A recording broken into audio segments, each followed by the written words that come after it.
ঘুম ভাঙার পর চোখ মেলে প্রতিটা মানুষেরই উচিত মহান সৃষ্টিকর্তার প্রতি কৃতজ্ঞতা জানানো নতুন আরেকটা সকাল দেখানোর জন্য। আসসালামু আলাইকুম, কেমন আছেন সবাই? চলে আসলাম নতুন আরেকটা ভিডিও নিয়ে। বাইরে ঝমঝমিয়ে বৃষ্টি হচ্ছে, তাই আমি বারান্দার গেটটা খুলে আমার ছেলেকে বারান্দায় পাঠিয়েছি একটু বৃষ্টি দেখার জন্য। ও বৃষ্টি দেখছে আর রেইন রেইন রাইমসটা বলছে, খুবই মজা পাচ্ছে, আমার খুবই ভালো লাগছিল। নিজের ছেলেবেলার কথা মনে পড়ে যাচ্ছিল। আমিও যখন ছোট ছিলাম, বৃষ্টি হলে আমি ওইরকম বারান্দায় দাঁড়িয়ে দাঁড়িয়ে বৃষ্টি দেখতাম। বৃষ্টির ছাট এসে আমার গা ভিজে যেত। আম্মু বকা দিত। তারপরও আমার কাছে এই কাজটা খুবই ভালো লাগতো। তো ফাইজানও আমার সাথে এরকম খেলা করছিল। আমার খুবই ভালো লাগছিল। এভাবে ফাইজানের সাথে খেলা করতে করতে ওকে গোসল করানো, খাওয়ানো এসব করতে করতে দিনটা কখন যেন শেষ হয়ে গেল। ছেলেবেলাটা আসলে খুবই তাড়াতাড়ি চলে যায়, তাই না? বড় হয়ে যাওয়ার পরও আমরা এই ছেলেবেলাটাকেই মিস করি। তো সারাদিন খেলাধুলা করে ফাইজান সন্ধ্যার দিকে ঘুমিয়ে গেছে। তো ঘুমিয়ে যাওয়ার পরে সন্ধ্যার দিকে চা বানাতে যেয়ে মনে হলো চায়ের সাথে একটু ভাজা পোড়া কিছু করি, তাহলে খেতে ভালো লাগবে। যেহেতু আজকে বৃষ্টি হচ্ছে। তো হুট করে তাড়াহুড়ো করে আর কি বা করব, সেজন্য একটু তেলের পিঠা বানিয়ে নিলাম। আর আম্মু কিশোরগঞ্জ থেকে কিছু ভাতের চিপস দিয়েছিলেন, সেগুলো ভেজে নিয়েছি। তো ভেজে নিয়ে আমার শ্বশুর শাশুড়িকে চা নাস্তা দিয়ে আমি নিজেও চা নাস্তা করে নিলাম। তারপর অনেক রাতে ফাইজান ঘুম থেকে উঠলো। উঠার পরে ওকে একবার খাওয়ালাম। খাওয়ানোর পরে ও পটি করলো। পটি ক্লিন করার পরে ওর সাথে খেলাধুলা করছিলাম। আর আমার শ্বশুর-শাশুড়ি জানিয়েছেন রাতে তারা কিছু খাবেন না। আমার হাসব্যান্ডও বাসায় নেই। তো একার জন্য আর কি করব? মনে হলো যে এমন একটা কিছু করি যেটা এখন আমিও খেতে পারবো, ফাইজানও খেতে পারবে। তার জন্য আমি একটু পোলার চাল দিয়ে ল্যাটকা খিচুড়ি করে নিলাম। এখানে আমি মুগ ডাল আর মসুর ডাল দুটাই ইউজ করেছি। আর খিচুড়িটাতে আমি খুবই অল্প মসলা ইউজ করছি। আসলে আমার অনেক ঠান্ডা লেগেছে, সেজন্য আমার কথা বলতে একটু কষ্ট হচ্ছে। তো আমার ভয়েসটা আপনারা কাইন্ডলি ইগনোর করবেন। তো খিচুড়ি রান্নার পাশাপাশি আমার হচ্ছে ফ্রিজে একটু গরুর শুটকি ছিল, যেটা আমাদের কিশোরগঞ্জের মানুষের খুবই পছন্দের খাবার। তো এখানে আমার শ্বশুর বাড়িতে কেউ তেমন এটা পছন্দ করে না, তাই আমি অল্প অল্প রান্না করি, করে একাই খাই।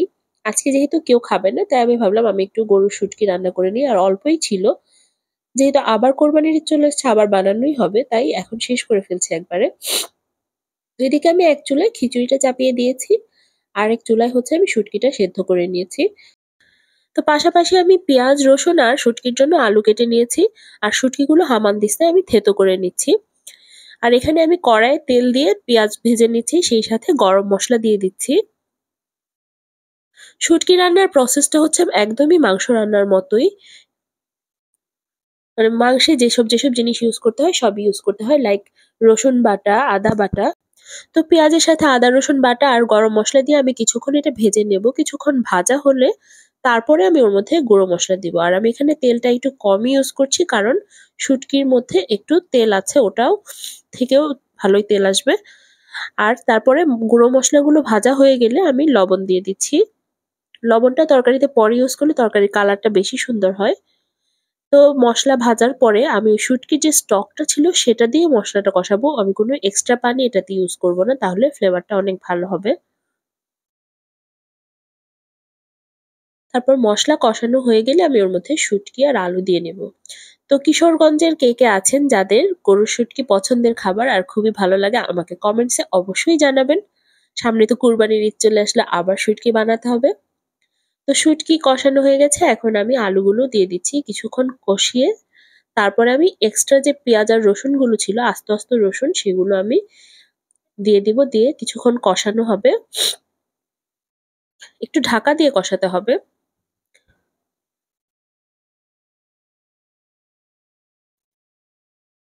তো ফার্স্টে আমি ভুল করে ছোট ঢাকনাটা দিয়ে দিয়েছিলাম। তারপরে আমি আবার ঢাকনাটা চেঞ্জ করে বড় ঢাকনা দিয়ে একটু কষিয়ে নিলাম। একটু কষানো হয়ে গেলে আমি এখানে ভাজা জিরের গুঁড়ো দিয়ে দিচ্ছি। ওটা দিয়ে আরো কিছুক্ষণ কষাবো। কষানোর পরে ওই যে শুটকি সেদ্ধ করা স্টক ছিল, সেটা পুরোটা দিয়ে দিব। দিয়ে ভালো করে আলু সেদ্ধ করে নেব। শুটকিটা তো অলরেডি সেদ্ধ করাই আছে।